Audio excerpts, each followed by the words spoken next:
It developed independently in almost every major civilization. It was a major dietary staple in the American colonies. Most early American homes included a small room dedicated to brewing.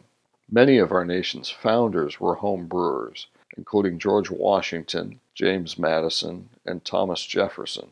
Beer continued to be a huge component to the daily diet for most Americans, including children, through the 1800s. The advent of clipper ships and refrigeration brought Bavarian yeasts and brewing techniques to commercial breweries in the 1850s. These German-style lagers dominate the bulk of the American commercial beer market even today. By the 1870s, there were over 4,000 breweries. The passing of Prohibition in 1920 sparked a sudden demand for ingredients used in home brew. Many breweries turned to the production of these products, marketing them as being useful in breads and desserts. Congress intended to legalize homebrew beer along with wine in the repeal of Prohibition in 1933, but the words "and/or beer" were left out of the final print. In the mid-1970s, a desire for beers that, at the time, were only available abroad, coupled with a national beer shortage due to the Anheuser-Busch bottlers' strike, created the perfect environment for a homebrew revival. President Jimmy Carter legalized homebrew beer in 1978 by signing H.R. 1337. The bill contained an amendment sponsored by Senator Alan Cranston exempting beer brewed at home from taxation. This opened up importation of brewing supplies from the UK, fueling the creativity of many homebrewers that went on to build craft breweries. In 2013, homebrewing became legal in all 50 states. Today, there are an estimated 1.2 million homebrewers in the United States. A majority of those started in the last 10 to 15 years. In just a few hours, you can brew a beer at home that is as good, if not better, than what is commercially available. In total, you will spend about 4 hours over a 3-week period if we count the time it will take to clean, brew, and bottle. The beer will sit for 2 weeks while the sugars are converted to alcohol, and then another week in the bottle to clear and carbonate.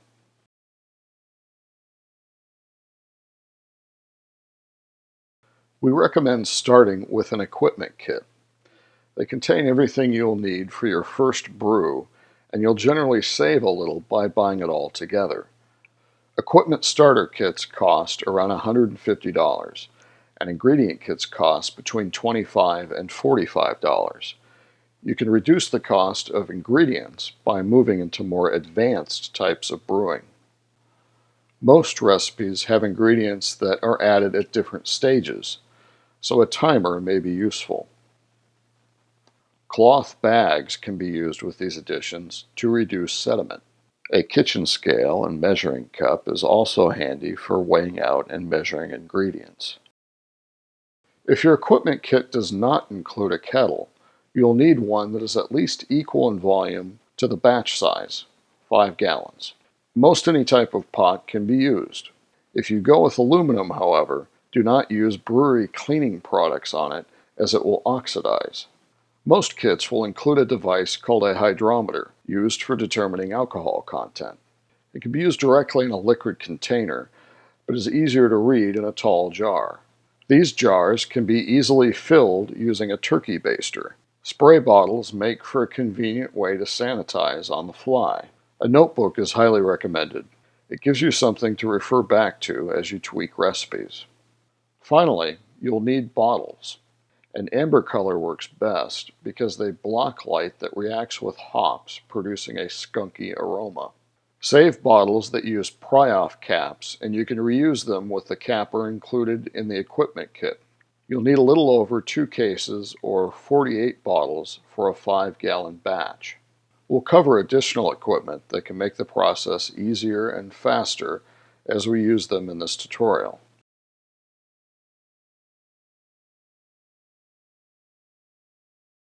Safety can be overlooked in homebrewing. The following tips have been compiled as a result of the most common mistakes. Take precautions while brewing to avoid contact with high temperatures. Leave room in the kettle to avoid boilovers. Avoid carrying containers that are too heavy to manage. If possible, use gravity or a pump to transfer liquids. Use high-temperature hose with boiling liquids. Regular tubing can melt and burst. Use caution when uncapping bottles.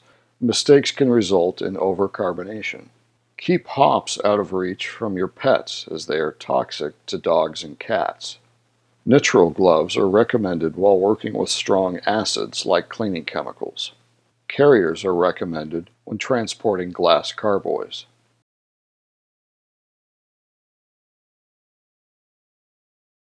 There are four main ingredients in beer: malt, water, hops, and yeast. Malt is made from cereal grain, typically barley. Oat, rye, sorghum, millet, and others are occasionally used for specialty-style beers. A measurement scale introduced by Joseph Lovibond in the 1860s is often used to identify color. Water will account for over 90% of the finished beer. If you live in an area where the water has a strong iron or sulfur taste, we recommend using a filter. When using tap water directly, we recommend crushing half a Camden tablet and adding it to the water you have collected for brewing. This removes chlorine and chloramine used in treating municipal water. Hops are climbing plants, or bines. Hop flowers, which look like papery pine cones, give beer its distinctive smell and bitterness. They are used in beer as both a spice and a preservative. Hop packages are labeled with alpha and beta acids in percentages of the total weight of the hop. Alpha acids are the primary source of bitterness in beer and contribute to a good head. Beta acids contribute to bitterness as the beer ages. Hops are available in dried whole leaf form and in pellets called T90s. Pellets are generally preferred. They are a more stable product and less susceptible to spoilage. Beer recipes often include an IBU measurement indicating the amount of bitterness derived from hops. Noble hops are classic European varieties that are responsible for the signature flavors of Pilsner and other continental lagers. The four noble varieties are Hallertauer Mittelfrüh, Tettnang, Spalt, and Satz. There are hundreds of hop varieties grown around the world, each with their own unique tastes and aromas. While most modern beers include hops, there are some historical styles that use other ingredients, including spruce beer, Grüt, and Sahti. Store hops in a freezer to extend their life. Yeast are a single-celled fungi. They have the important job of breaking down sugar, leaving alcohol, carbon dioxide, and a variety of flavors in a process called fermentation. There are three species of yeast typically used in brewing: ale, lager, and sour. Each require different temperatures and conditions to perform its job. Belonging to these species are hundreds of strains to choose from. Each strain will produce a unique set of flavors in your beer. Specific strains of bacteria are also used in the brewing of sour beers. Yeast is best stored in the refrigerator. We recommend an ingredient kit for your first brew. These kits come in a wide variety of styles. Ales make great first beers as they don't require the low temperatures needed in making lagers.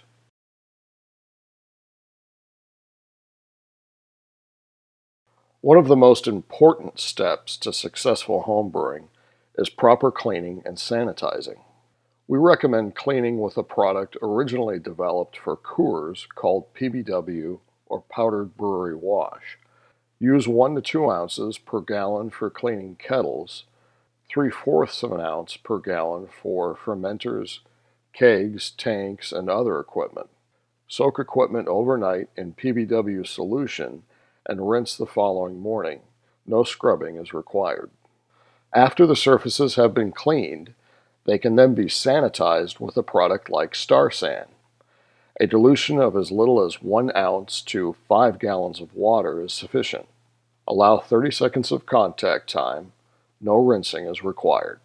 Your kit will usually include a sample of these chemicals, in addition to brushes for removing any stuck-on material in carboys, bottles, and other equipment. Previously used bottles are probably the most tedious thing to clean. A bottle washer and tree can help with that. Of course, new bottles are always available as well. Everything that touches your beer needs to be sanitized.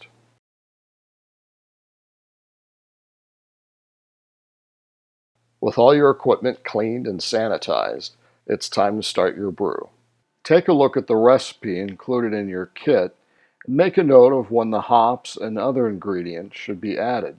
Times are denoted in the length of time from the end of the boil. For example, a hop addition at 60 minutes in a 60-minute boil will be added right at the beginning.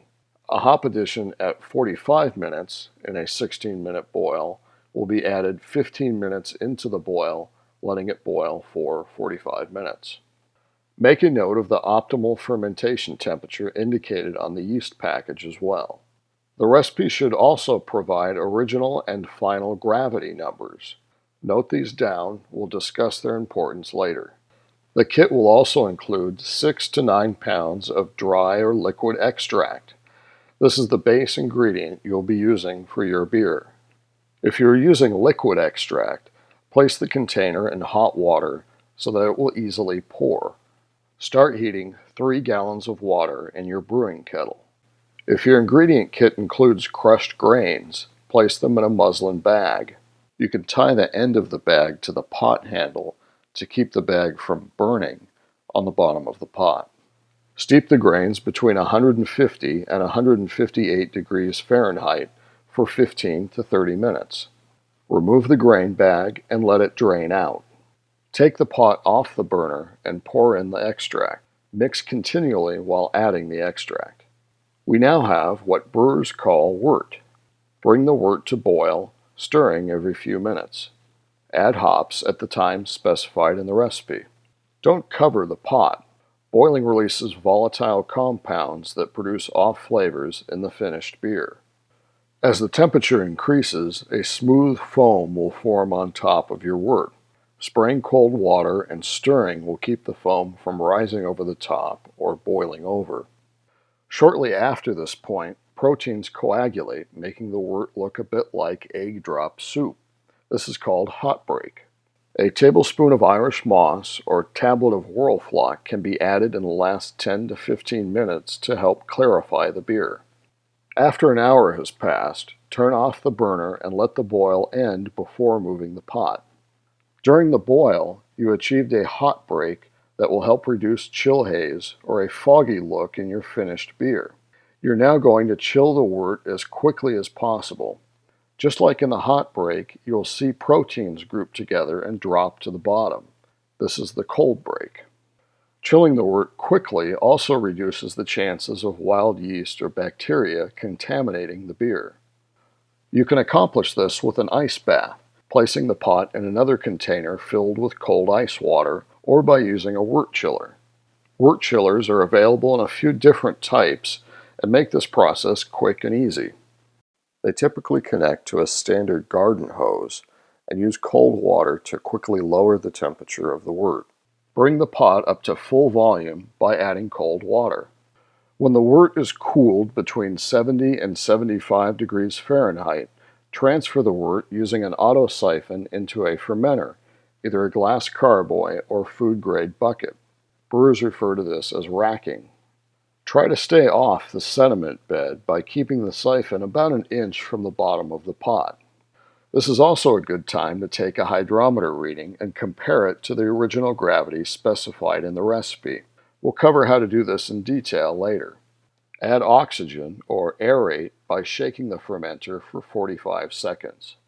While yeast can live anaerobically, that is, without oxygen, they require it to adjust to the environment in the wort. Under-attenuated fermentation, or fermentation where all of the sugars have not been converted, may result from low oxygen levels. Some home brewers use pure oxygen bottles for this step. Degassing tools used in winemaking to remove suspended carbon dioxide can also be used in place of shaking to aerate wort. Just attach to a drill and let spin. This method eliminates the risk of accidentally dropping the carboy. Pour or pitch the yeast and affix an airlock or blow-off tube to the fermenter.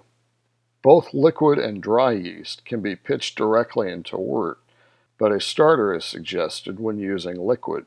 We'll explain how to make a yeast starter later.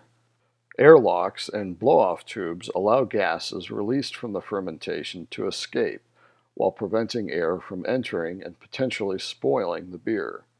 Airlocks come in two varieties, three-piece and bubble. A three-piece airlock is suggested at this point, but there are some occasions when a blow-off tube may be needed.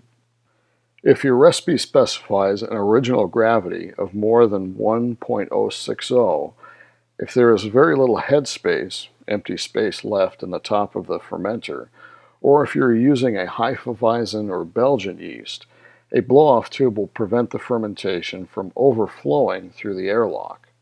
Attach a hose to the barb inside of the airlock and submerge the other end in a jar of water or diluted sanitizer.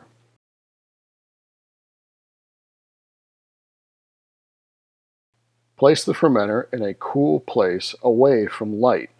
Check the temperature when you see bubbling in the airlock, indicating active fermentation.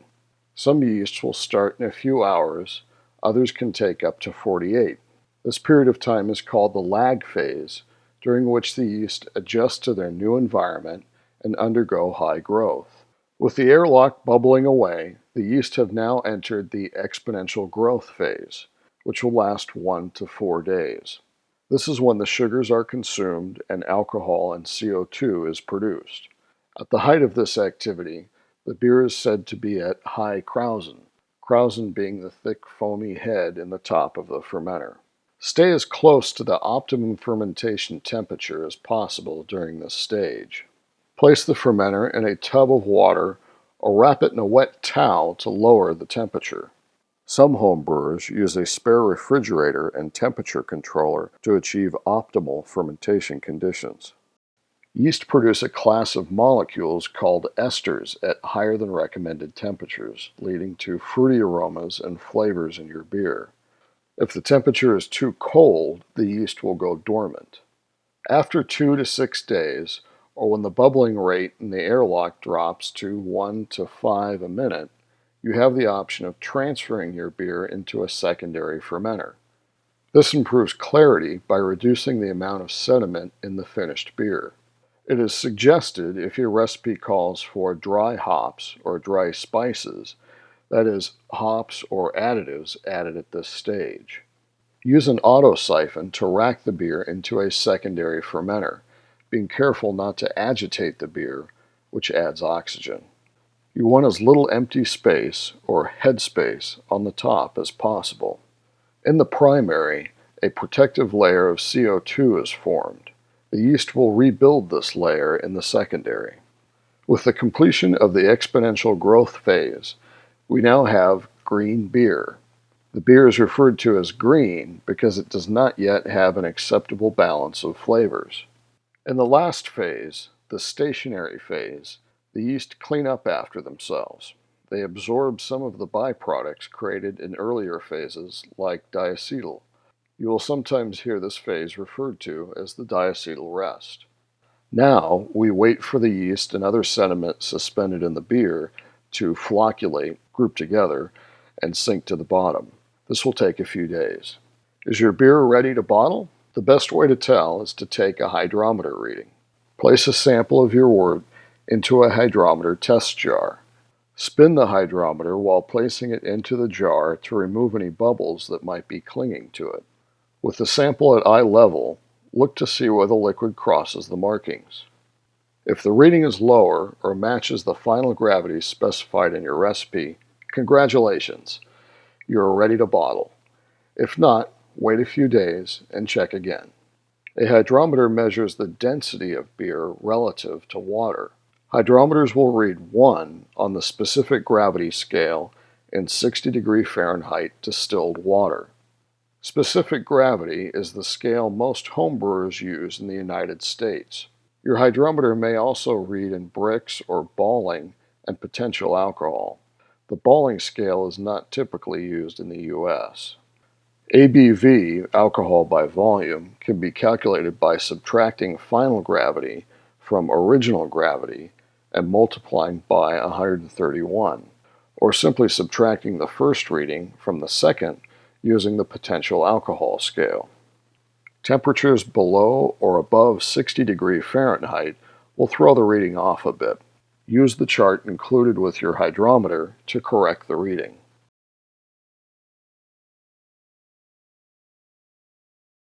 With fermentation complete, you now have the option to bottle or keg your beer. Kegging is a quick and easy alternative to bottling. It requires an initial investment, usually $200 to $250, and some space in a refrigerator. Bottled beer is easy to give away and carry to parties. Plus, entries for homebrew contests need to be packaged in bottles. If bottling, you will need to add a little sugar or prime. The yeast will use this sugar to produce CO2, carbonating the beer. Boil 3/4 of a cup of priming sugar in 2 cups of water for 5 minutes and let cool. Pour the cooled liquid into the bottom of your empty bottling bucket. The bottling bucket is a regular brew bucket with a spigot attached near the bottom. Pre-measured carbonation drops can also be used. Just drop a single piece into each 12-ounce bottle. Using an auto siphon, rack the beer out of the fermenter and into a bottling bucket, carefully staying off of the sediment or trub at the bottom. If you are kegging, rack the beer into the keg. Attach a hose between the faucet on the bottling bucket and a bottle filler or bottling wand. If you're using carbonation drops, you can attach the bottle filler directly to the auto siphon and skip the bottling bucket. Insert the bottle filler into a bottle, then open the spigot and press the bottle filler against the bottom of the bottle to start the flow. Avoid splashing, which introduces new oxygen, and use a sanitizer to prevent bacteria or wild yeast from entering the beer. Fill the bottles all the way to the top, leaving about an inch of space when the bottle filler is removed. Remove the bottle filler and place a cap on the bottle.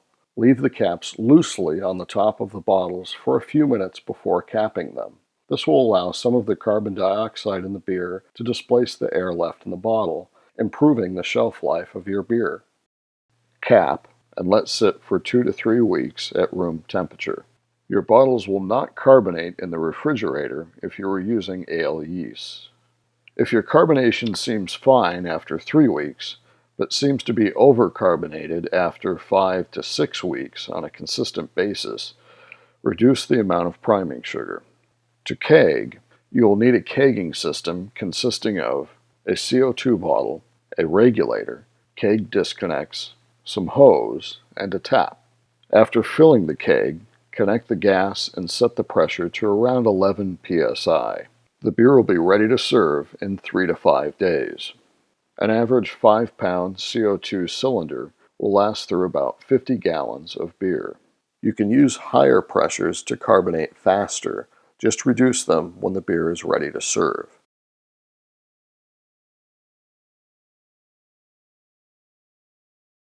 When tasting your beer, we encourage you to compare it to the style guidelines published by the Beer Judge Certification Program. These are used in brewing competitions and will help you identify improvements while teaching you about the makeup of different styles. They also publish a fault list that can help you identify what happened when your beer tastes a little off. Visit the Style section on craftbeer.com, provided by the American Homebrewers Association, for information on serving temperature, glassware, and food pairings.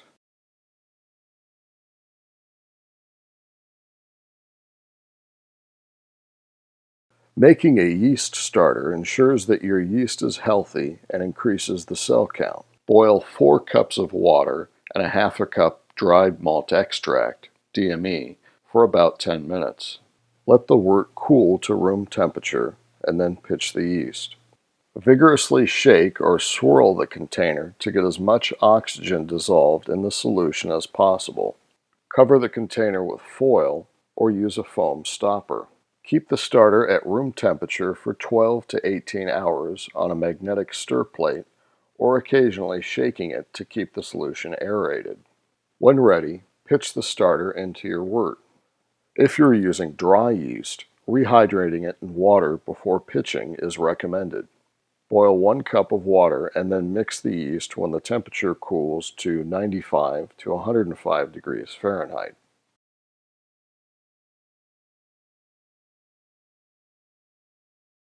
Wort made from extract can produce an excellent beer.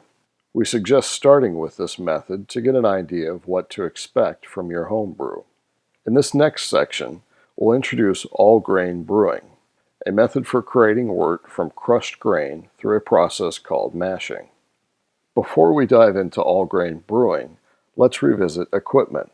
Here, you really have a lot of options. Keep in mind, however, that you are trying to accomplish 2 things: filtering and maintaining temperature. This can be accomplished many different ways, but as long as the time and temperature are right, they'll all work just fine. Modified water coolers are popular because the coolers are great at keeping a constant temperature. We call these mash tuns, and we'll go over how they are used. A metal pot with a spigot can help with transferring liquid. Some of these also double as mash tuns. There are even all-in-one electric systems available that keep time and control temperatures automatically. Large mesh straining bags provide an inexpensive option to all-grain brewing using a process called brew in a bag. We'll explain everything that needs to occur in an all-grain process and some of the equipment you might use. All-grain brewing allows for complete creative control. You decide exactly what the beer is going to become, from color and aroma to flavor, mouthfeel, and all the complexities in between. Earlier, we presented a way to create wort using malt extract. In this next section, we'll make wort from scratch using all grain. It also costs less. You pay a little of a premium for the time that extract saves you. Cereal grain sold for brewing has been steeped in water for a number of days and allowed to sprout, or malted. The seeds sprout, and the process establishes enzymes within the grain that will be used to convert starches into simple sugars by mashing. It is then put into a kiln to dry and roast. Different temperatures and times are used to produce a wide range of colors and flavors that you can use in your beers. You will need an all-grain beer recipe. Just like when making a sandwich, there are some general rules for particular styles. The Beer Judge Certification Program, BJCP, maintains guidelines for each style, and there are a lot of resources available online and in books for recipes. Base grains will make up the bulk of your recipe. They are the main source of fermentable sugars and the primary body and flavor of the beer. Specialty grains add colors, flavors, and textures to beer, but little fermentable sugars. Adjunct grains, such as corn and rice, can also be used, as well as additives like fruit. Once you have the grain for your recipe, you'll need to mill it. Milling crushes the seeds so the inside can have contact with water during mashing. Grain is often referred to as grist in reference to milling. With your grain in hand and your equipment cleaned and sanitized, you're ready to start the brew. The easiest method for all-grain brewing is a technique called brew in a bag. For 5-gallon batches, at least a 10-gallon kettle is recommended. You will need room for about 7 to 7.5 gallons of water plus the grain. Add the full 7.5 gallons of water to the kettle. Bring the temperature of the water to 10 degrees over the target mash temperature in the recipe, usually around 163 degrees Fahrenheit. When your strike water reaches the target temperature, turn off the heat source and stir the grains into the bag. After the grains have been added, the mash temperature should drop below 158 degrees. Cover the kettle and wait 60 minutes. When the 60 minutes is up, separate the grain from the liquid. Carefully lift the mesh bag out of the kettle. You now have pre-boil wort. With the exception of topping up, the process from this point is exactly the same as an extract brew. Topping up refers to the stage where the pot is brought up to full volume by adding cool water. Remember, everything that touches your beer needs to be sanitized. Brew in a bag is a great way to do all grain brewing. It requires minimal investment, cleanup is easy, and it doesn't take up much space. Next, we will show you how to brew using a common 3-tier system. The advantages of this method are higher efficiency, meaning cheaper grain cost as you can use less, capacity for larger grain bills, and the ability to customize the equipment with features like pumps and automated temperature controllers. The main components of the system include the hot liquor tank, or HLT, the mash lauter tun, or MLT, and the boil kettle. The HLT is used to heat water. In brewing terms, hot water is called liquor, hence the name hot liquor tank. The mash tun maintains a constant temperature while the crushed grains are soaked during starch to sugar conversion. They also provide a filter for separating the wort from the grist. The boil kettle is used to collect wort and perform the boil in which hops are added. First, you need to start heating some water. To determine how much, you need to know how much your grain weighs. You want a mash thickness of about 1 1/4 to 1.38 quarts of water for every pound of grain. For example, if you have 13.5 pounds of grain, multiply that by 1.32 quarts of water. 17.85 quarts, or 4.5 gallons of water will be needed. The hot water will be used to bring the grist temperature between 140 and 158 degrees Fahrenheit, activating enzymes that will convert starches to sugar. This process is called the saccharification rest. Malted barley contains 2 types of starches, roughly 25% amylose and 75% amylopectin. You have 2 enzymes to work with, alpha and beta amylase. Alpha amylase is activated at higher temperatures. It randomly cleaves starch molecules into lesser sugars, only some of which are short enough to be fermentable. The leftover sugars provide for a rich, full-bodied beer. Beta amylase is activated at lower temperatures. It nips off maltose molecules from the ends of starch chains, producing shorter molecules that the yeast can easily digest, thus making the wort more fermentable. This results in a drier, leaner beer. Both enzymes are incapable of separating the branches depicted in green. Let the strike water temperature rise to about 10 degrees over the target mash temperature. When you reach this temperature, pour the water into the mash tun. Adjust the temperature as needed by adding cold or hot water. When ready, stir in the grain. Stirring in the grain will lower the temperature to the target range between 150 and 158 degrees Fahrenheit. Mashing with one target temperature is referred to as single infusion and utilizes the alpha and beta amylase enzymes discussed earlier. While not necessary, there are some other enzymes that can be activated using different temperatures. Phytase reduces the pH of the mash when activated for 2 to 3 hours, but is not typically used due to the availability of acid malt that accomplishes the same task. Beta-glucanase breaks down the compounds that can cause a mash to be gummy. This takes about 15 to 30 minutes. Peptidase works to provide the wort with amino acid nutrients that will be used by the yeast. This range was once thought to break up proteins. However, most brewers do not believe significant protein degradation occurs in mashes held in this range today. You'll see this referred to as the protein rest in some literature. The standard time for this rest is 20 to 30 minutes. Stepping through the mash at these temperatures is called step mashing.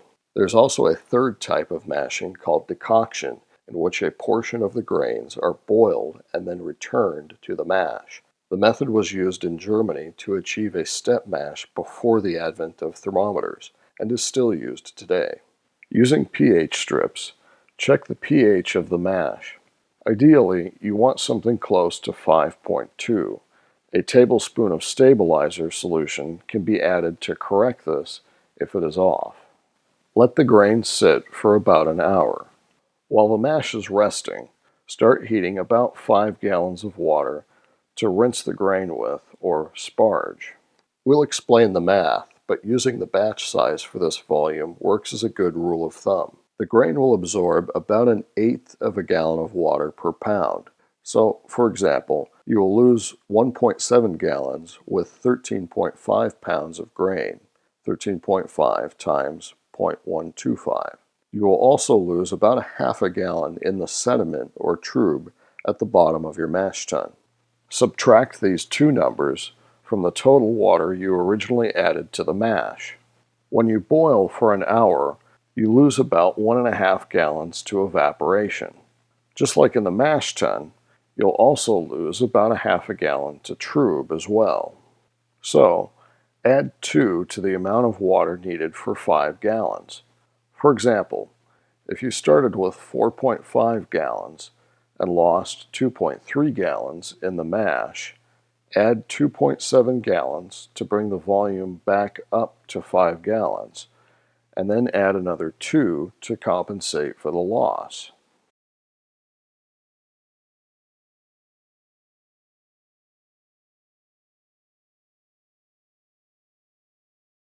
Use a little iodine to determine whether there is any residual starch that lacks conversion.